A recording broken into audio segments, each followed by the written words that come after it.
اکثر لوگ سمجھتے ہیں کہ بحث جیتنے کے لیے زیادہ بولنا ضروری ہے، لیکن حقیقت تو یہ ہے کہ جو شخص اپنے ری ایکشنز پر قابو پا لیتا ہے وہی اصلی جیت حاصل کرتا ہے۔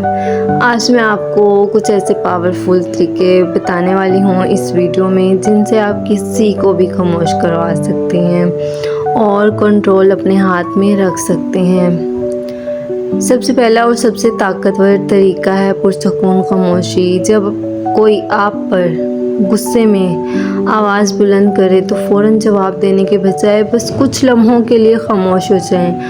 آنکھوں میں اعتماد کے ساتھ دیکھیں اور فوراً ری ایکٹ نہ کریں۔ یہ خاموشی سامنے والے کے جذباتی دباؤ کو ختم کر دیتی ہے۔ یاد رکھیں، یہ آپ کی کمزوری نہیں بلکہ سچویشن کو کنٹرول کرنے کا بہترین اور سب سے اچھا طریقہ ہے۔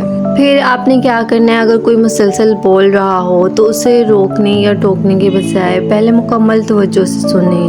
بعض اوقات صرف سن لینے سے ہی سامنے والا بندہ خود بخود نرم پڑ جاتا ہے۔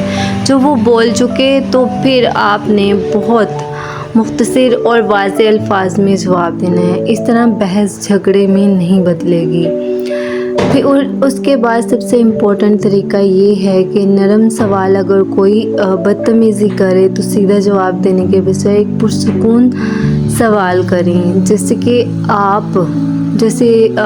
کیا آپ اس وقت پریشان ہیں، یا کیا ہم اس بات کو آرام سے حل کر سکتے ہیں۔ اس طرح کے آپ نے سوال کرنے ہیں۔ ایسے سوالات سامنے والے کے غصے کو ٹھنڈا کر دیتے ہیں، کیونکہ آپ انہیں جواب دینے پر مجبور کر دیتے ہیں اور بات پھر سے پازیٹیو ڈائریکشن میں چلی جاتی ہے۔ اصلی طاقت چیخنے اور چلانے میں نہیں بلکہ خود کو قابو رکھنے میں ہے۔ اگلی بار جب کوئی آپ کے ساتھ بدتمیزی کرے تو یہ طریقے آپ نے ضرور ٹرائی کرنے ہیں۔ اور ویڈیو پسند آئے تو ویڈیو کو لائک اور شیئر کرنا نہیں بھولنا۔ باقی یہ تھی میری آج کی ویڈیو پسند آئی ہو تو ویڈیو کو لائک کر دیں، چینل کو سبسکرائب کر دیں۔ ملتے ہیں نیکسٹ ویڈیو میں، تب تک کے لیے اللہ حافظ۔